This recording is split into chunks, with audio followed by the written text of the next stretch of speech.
Welcome back to my channel. প্রথমেই ধন্যবাদ যে আমার 100 সাবস্ক্রাইবার হয়েছে, এটা সম্পূর্ণ আপনাদের ভালোবাসার জন্য।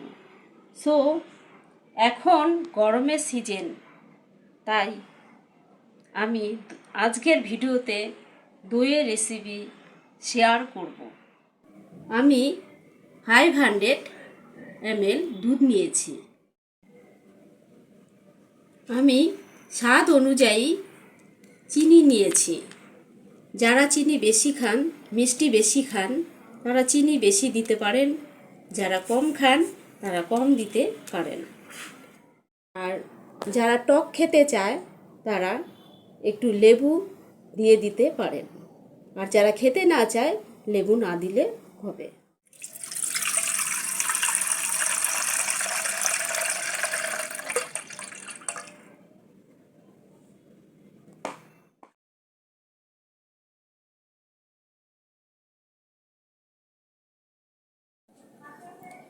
পাঁচশো ml দুধটাকে আমি মিডিয়াম স্টিমে রেখে 250 ml বানিয়ে নিতে হবে। ফুটে গিয়েছে, তাই আমি মিষ্টি কম খাই বলে অল্প অল্প করে চিনি দিয়ে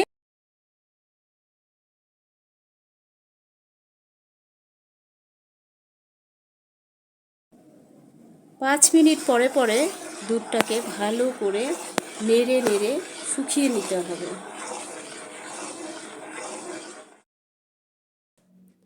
দুধটা পুরো ঠান্ডা হয়ে গেলে ওর সঙ্গে কেনা দই 1 চামচ মিশিয়ে দিতে হবে। দুধ পুরো ঠান্ডা হয়ে গেছে। যদি কেউ টক দই খেতে চান তাহলে একটু লেবুর রস দিয়ে দেবেন, কিন্তু আমি টক দই খাবো না বলে আমি লেবুর রস দেইনি। দুধ আমার ঠান্ডা হয়ে গেছে। এখন আমি একটা পাত্রে ঢেলে ভালো করে ঢেকে গরম কাপড় দিয়ে পেঁচিয়ে গরম জায়গায় রেখে দিব।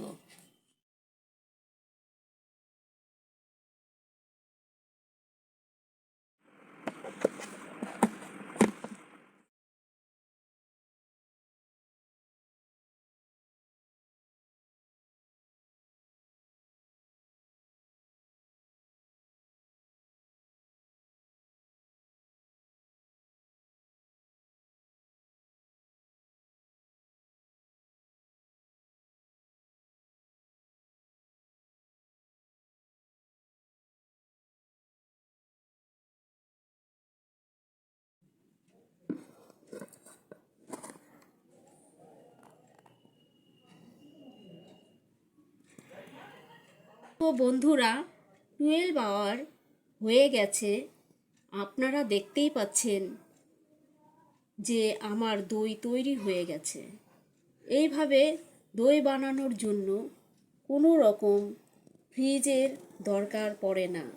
তবে দুধটাকে যদি মাটির পাত্রে রাখা হতো আরও অনেক অনেক ভালো দই তৈরি হতো। সো বন্ধুরা, আমার এই ইজি রেসিপি যদি আপনাদের ভালো লেগে থাকে তবে অবশ্যই শেয়ার, লাইক ও সাবস্ক্রাইব করবেন।